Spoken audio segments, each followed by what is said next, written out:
আসন্ন টি-20 বিশ্বকাপের drop in পিচে ভালো কিছুর আশা করছেন লেগ স্পিনার রিশাদ হোসেন। পাশাপাশি আগ্রাসী ব্যাটিংয়ে ক্রিকেট বিশ্বকে শাসন করতে চান এই লেগি। এদিকে সাদা পোশাকে অভিষেকের পর ঘরোয়া ক্রিকেটে সেই ধারা ধরে রাখেন নাহিদ রানা। লক্ষ্য নিজেকে ছাড়িয়ে যাওয়া।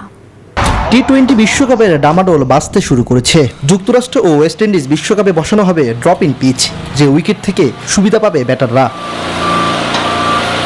নিউজিল্যান্ডের ট্রু উইকেটে খেলার অভিজ্ঞতা থাকায় ভালো কিছুর আশা করছেন লেগ স্পিনার রিশাদ হোসেন।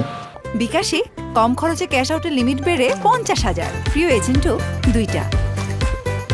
ওইরকম কন্ডিশনে খেলা হয় না, নিউজিল্যান্ডে লাস্ট খেলে আসলাম, তো আমার মনে হয় যে উইকেট ওই রকমের ট্রু উইকেটে থাকবে।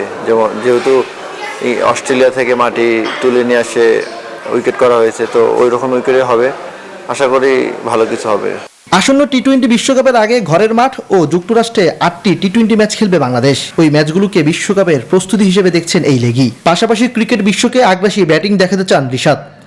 পরিকল্পনা তো অবশ্যই আছে, তো সামনে চিন্তা ভাবনা আছে যে যেন ওয়ার্ল্ড ডমিনেট করার মতো ব্যাটসম্যান মানে ফিনিশ করতে পারে আর কি। সামনে 2টা সিরিজ আছে, জিম্বাবুয়ে সিরিজ এবং ইউএসএ সিরিজ। তো আপাতত প্ল্যান করতে সামনে সিরিজগুলো নিয়েই, তো বিশ্বকাপ অনেক পরে, তো চিন্তা ভাবনা পরে ইনশাল্লাহ হয়ে যাবে।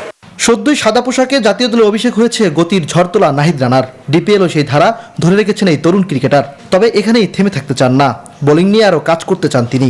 একটা ক্রিকেটারের মানে শিক্ষার কোনো শেষ না। ধরুন সচিন টেন্ডুলকার ক্রিকেট শেষ করছে, তারপর বলছে আমার অনেক কিছু শিখতে হবে। সো আমি তো কি বলে স্টার্ট করলাম, আমাদের অনেক কিছু শেখার আছে। ঘরোয়া লিগকে গুরুত্বের সঙ্গে নিয়েছেন নাহিদ রানা। প্রথম শ্রেণীর ক্রিকেট দিয়ে শিখতে চান অনেক কিছু।